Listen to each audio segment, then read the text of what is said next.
Thanks. So I'll introduce Gen, a general purpose probabilistic programming system with programmable inference. And this is joint work with Faraz Saad, Alex Lev, and Vikash Mansinka. So first I'll start with some background on probabilistic programming, at least the type of probabilistic programming that we're studying here. And then I'll show some benchmark results using Gen. I'll show a worked example and walk through some Gen code. And I'll discuss some of the technical concepts underlying the system. And then I'll wrap up by discussing some directions for ongoing and future research.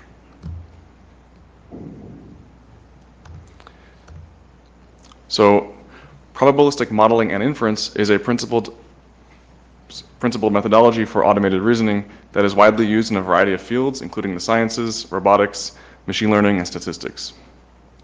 And in this methodology, a user defines a probabilistic model of some domain, and then they apply an inference algorithm to interpret their data in light of their model. And probabilistic programming systems aim to make this methodology easier to use. And they typically do this by providing modeling languages where the user defines their model, and then by automating aspects of the inference algorithm implementation. So this can provide several types of benefits, including accessibility to a broader audience, more productivity due to faster iteration, and also allowing users to develop more complex models that might be too complex to do by hand. So now I'll briefly discuss existing probabilistic programming systems as well as Gen and how they fit onto these two axes of design space for these systems. So the first axis is modeling language flexibility, and the second axis is inference flexibility. So probably the most widely used and adopted probabilistic programming systems are systems like Bugs and Stan, which use fairly restricted modeling languages. For example, Stan requires that models are differentiable, and it only permits use of continuous random variables, not discrete random variables. Both of these systems provide essentially a black box inference engine, which has a set of generic inference algorithms that are intending to basically fully automate inference. So the ideal case is that a user can just write their model, and then these systems will do inference for them. So another type of probabilistic programming system that was introduced in the past 10 or 20 years have been systems like Eyeball and Church, where they use very flexible modeling languages based on general purpose programming languages. And these flexible modeling languages are flexible enough to handle symbolic reasoning motifs like probabilistic context-free grammars. And like Bugs and Stan, they also use fixed inference engines, essentially a handful of inference algorithms that work asymptotically, so they can give asymptotically accurate results given an infinite amount of computation for any problem you can express in their modeling language. And these systems are designed around this architecture. However, these generic algorithms can't reliably solve all the problems that you can write in these languages because these problems are very heterogeneous. So, anyways. Right. So basically, since then, a lot of work has been around extending systems in the style of Church, but providing more affordances for users to customize the inference algorithm and get more efficient and reliable inference. And in particular, a paper that was presented at PLDI last year introduced the Venture system. And Venture introduces a notion of programmable inference, where instead of an inference engine, you're actually providing the user with an inference programming language and the primitives they need to compose their own inference algorithm. And Gen, which is a paper at PLDI, obviously, is based on this new programmable inference paradigm. And Gen builds on some ideas in Venture, but is more flexible in terms of inference programming capability, has a more extensible modeling framework, and is also much more efficient. So in terms of its implementation. So it's much more practical for solving real-world problems.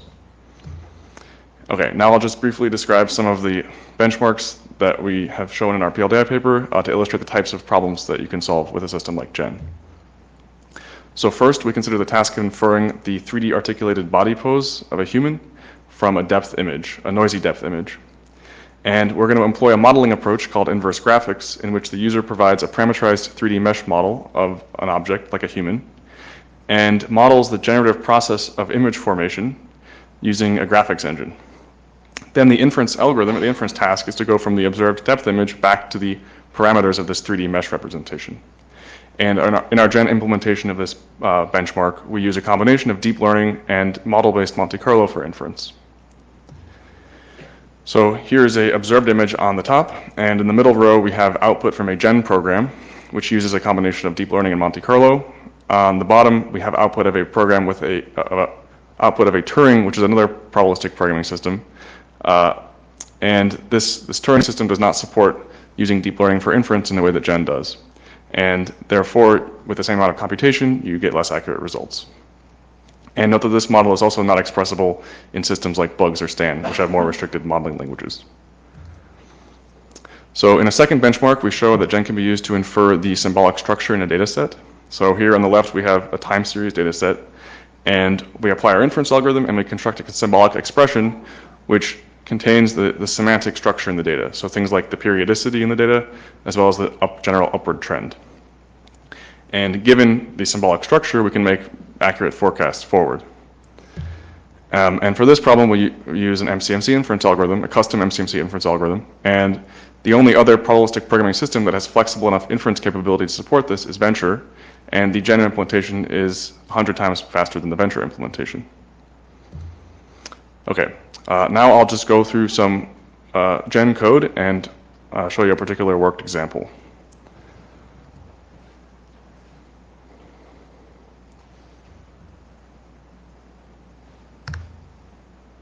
Okay, so here I'm showing 3 synchronized videos.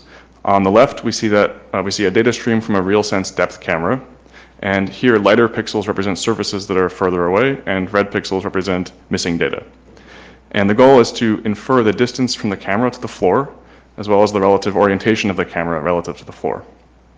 So to do this, we're going to use a generative modeling approach, and in particular, we can't model everything in the world. Like we can't model the lighting fixture on the ceiling or all these chairs. So for this task, it suffices just to model the floor and the ceiling. So in the middle, I'll start it again. In the middle, we are showing the synthetic depth rendering of the virtual floor and the virtual ceiling. And on the right, we're showing in blue the pixels that we think belong to the floor and the ceiling as a result of our inference.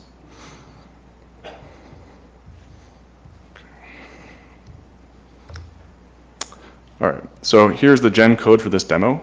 Gen code basically has 2 components. There's a model, which is a generative model, written in one of Gen's modeling languages, and then there's an inference program on the right. So generative models are essentially simulators for virtual worlds and virtual data based in those worlds. You can think of, and this particular model is implemented in Gen's dynamic modeling language, which is embedded in Julia. The inference program is a regular Julia program that takes as input some real data and then tries to generate virtual worlds that explain that real data and are also plausible according to the generative model. All right, so now I'll walk through the generative model in a little more detail. So it's a lot like a regular Julia function. The first thing it does is it decides, okay, there's some floor in the world, a floor plane. Then it samples a random variable, which is going to be the height of the camera off of the ground. And it says there's a uniform distribution on that between 0.2 and 2 meters. Then it uses this trace language construct in Gen to say that I want to record this random variable in the execution trace of this function that I'm running. And I give it a unique name. In this case, the name is Z. So here we sample a value of 0.7 meters, and we add it to the trace. And as we'll see later, execution traces of generative function are the key data abstraction in Gen. So next we sample the pitch angle. So a pitch of 0 corresponds to facing up, pitch of pi/2 is facing forward. And we also sample a roll angle, which rotates the camera around its heading vector. And finally, we render the synthetic depth image. So this is what we would expect to see with these pose parameters, Z, pitch, and roll. We'd expect to see a plane sort of going off into infinity. Then we have a noise model. So we add some noise to the image, and this represents our observed image. So that was the generative model. The inference program starts off by obtaining a piece of data, a frame from the depth camera, so that's showing in the upper right. Then the first thing it does is it obtains an initial execution trace of the generative model. And it asks Gen to generate an execution trace where the observation random variable is bound to the actual data it got from the depth camera. However, all the other random variables are sampled from some prior distribution, basically, so they are the incorrect values. So the purpose of this for loop here is basically to iteratively refine those values and make them better explain the data. And this is an MCMC for loop, if you know about MCMC. So here is a video that's going to repeat a couple times showing the iterative process of convergence there. So we start off with some strange hypothesis, and then we gradually tweak these variables to better explain the data. Basically, we're fitting the floor to the image. So at the end of this program, we get a final execution trace, which, like I said, contains the correct values for pitch, roll, and z. Now, what is happening inside this inference program? So each of these statements here is taking a trace of the model and returning a new trace of the model. So we're iteratively updating this trace with this gen.mh operator. And mh stands for Metropolis Hastings. And here there's two types of Metropolis Hastings operators that gen is letting us use. The first one on this line takes a selection of several random variables and proposes new values for all of them at once. The other three lines here focus on a single random variable at a time and try to adjust them by making small local random walk moves. Okay, so that's the inference program. So now Gen should let us ideally iteratively adjust the model and the inference program pretty efficiently. So say we wanted to model the ceiling too, right? So modeling the ceiling would be important, for example, if we're facing up, because then the floor is no longer in our field of view. So to model the ceiling, well, we need to know how tall the room is.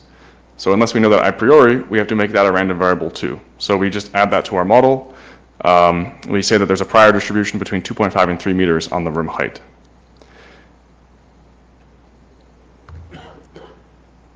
Now that we've added a new random variable to our model, we also need to augment our inference program. So here we're going to say that we also want to add the room height to the global move we're making at each iteration. And we also want to add a local move specifically for the room height. And now when we look at our inference algorithm convergence, we see that both the floor and the ceiling in the virtual world, but it's pretty much the same as before. Okay, so one of the core contributions of the system is the inference programming capability and its abstractions. So these abstractions make it easy to iteratively experiment with different inference algorithms. So I'll show some examples here. So in our original inference program, we had just a single static image that we were doing inference over. Suppose we wanted to do inference instead on a stream of these depth images, like we saw in the original video.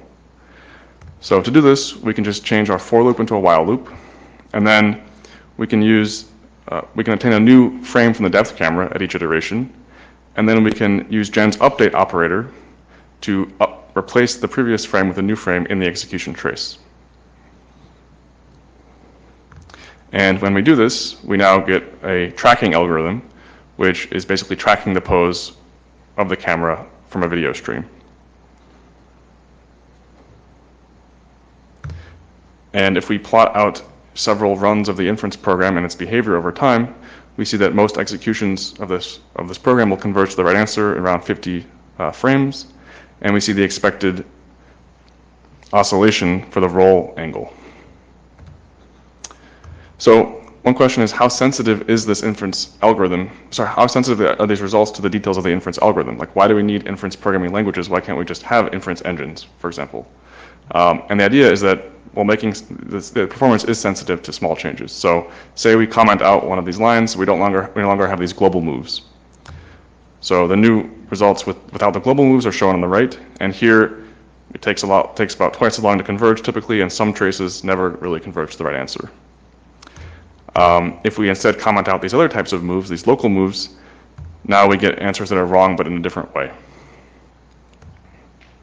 So the take-home message here is that users need flexibility of programmable inference in order to devise effective and reliable inference algorithms for applications, and that Gen's high-level inference abstractions make it possible to specify effective and reliable inference algorithms in like tens or hundreds of lines of code at most.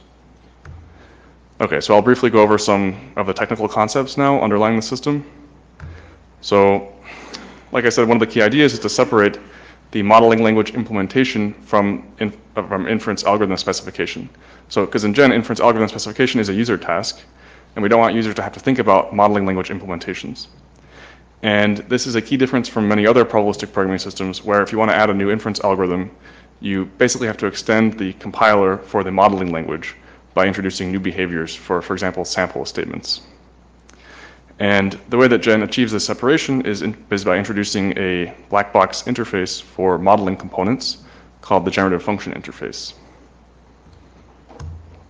And I'm not going to go into details, but there's just a set of operations here dealing with generative functions and their execution traces. And having this separation allows us to actually have multiple interoperable modeling languages because it's a black box interface that's language independent. So for example, we have some languages that are more expressive and less performant, like the dynamic modeling language. We also have languages that take the other trade-off, the static modeling language, which supports incremental computation, but it's a little more restricted. We also have, because this is an extensible system, we can incorporate TensorFlow code by writing a little embedded TensorFlow language for pure functional TensorFlow computations. And then we have a combinator language which allows us to express common patterns of repeated computation, like mapping or unfolding. And then also we provide the user has the ability to implement their own generative functions, and this is really important for incremental performance optimization for real-world problems. And on top of that interface, there's an inference programming library, which supports a large number of inference algorithms. And in particular, Gen is focused on Monte Carlo and variational inference algorithms. So one of the key dimensions of inference flexibility that Gen provides is the ability to use domain knowledge to make the inference algorithm more efficient. So for our working example I was talking about earlier, we know that if we can find 3 points in this image, 3 pixels, that are all on the floor, then we can just immediately fit a plane to those 3 points. And then we can analytically solve for our pose relative to the plane. Right? So that's a pretty easy problem. Why do we need all this elaborate inference machinery? Well, we would need to do that reliably because there's noise in the image and because there's other objects in the image, like not all pixels are on the floor, right? We might need to pick 3 points, pick a large number of those triplets, basically. So you can imagine building some sort of heuristic estimator for your angle based on that idea. And Gen lets you incorporate that sort of idea into your inference algorithm and maintain your asymptotic consistency guarantees. So on the right here, I'm showing a video, the data is changing over time. On the left, I'm showing what you would get if you used a generic proposal distribution, which is what a lot of probabilistic programming systems restrict you to using. In the middle, I'm showing what a data-driven proposal distribution is giving you, and you can see that it's adapting to the image, and in particular, it's placing a little more probability mass near the correct answer. And, right, so now both generic and data-driven proposals can give you asymptotically correct answers with enough computation, but data-driven proposals sort of start you off at a more accurate starting point. So here we're basically saying if you know more knowledge, if you have more knowledge about the problem, Gen can let you leverage that knowledge to get better performance. All right, so I'll briefly talk about a couple of research directions.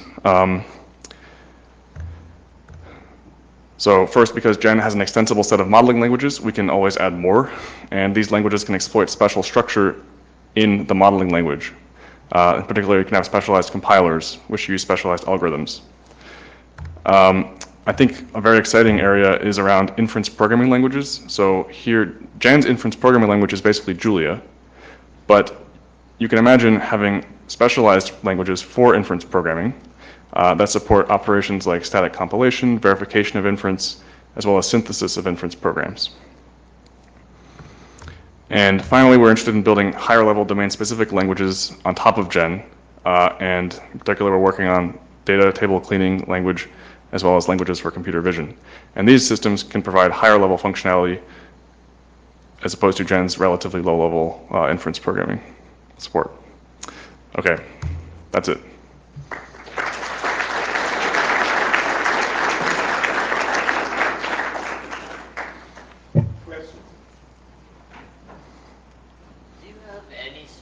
Results about like if I stick to a certain fragment of the inference language that I know I'll still like have the right asymptotic properties, right? Or can I just write down an inference procedure that would be garbage? Yeah, so you can write down garbage inference procedures. Part of that is, yeah, you're right. Basically, if you restrict yourself to some subset, then you can get asymptotically correct results. For example, if you just use for loops with MH operators, and you sufficiently cover enough of the random variables, then you get a converged algorithm, right? So we're not currently verifying that you do that, because it's just general Julia code. But that's like a super interesting area of work, and we are working a little bit on that, actually. But yeah, and one of the reasons why we wanted to allow users to leave the asymptotic regime is because we want the tool to apply to cases where maybe asymptotic convergence isn't the main point, like maybe computer vision, things like that. So you mentioned that you have a TensorFlow sublanguage. Can you compare the expressiveness of that to Edward? Right. Yeah. So I think the main difference between Edward and there's many differences, but one of the key ones is around so one is flexibility of the modeling language, basically. So we can use arbitrary Julia code that then invokes these TensorFlow computations. That's a very different programming model than Edward's. And another, I think the more important difference maybe is around inference programming. So the whole style of inference programming is very different. So here we're focused a lot on Monte Carlo inference, things like very customizable MCMC, whereas Edward is more focused specifically on deep variational type approaches. I had a quick question on so the inference procedure you showed, this is for something based like MCMC type something, right? So how would this look for customized variational inference? Yeah, so for customizable variational, there's two pieces, right? One is you write your variational approximation family. So that's like one piece of a variational algorithm is what is these class of distributions that you're training, right? And that actually is represented also as a generative function. So we use the same representation for generative models as we use for variational approximating families. The other type of customization you might want to do is actually customizing the optimization algorithm, right? And since Gen is a Julia inference programming library, essentially, that would just be like some Julia code using our generative function interface to do the parameter updates and things like that. But you could write your own optimization algorithm in Julia, essentially. Yeah. All right. Thank you. Thank you.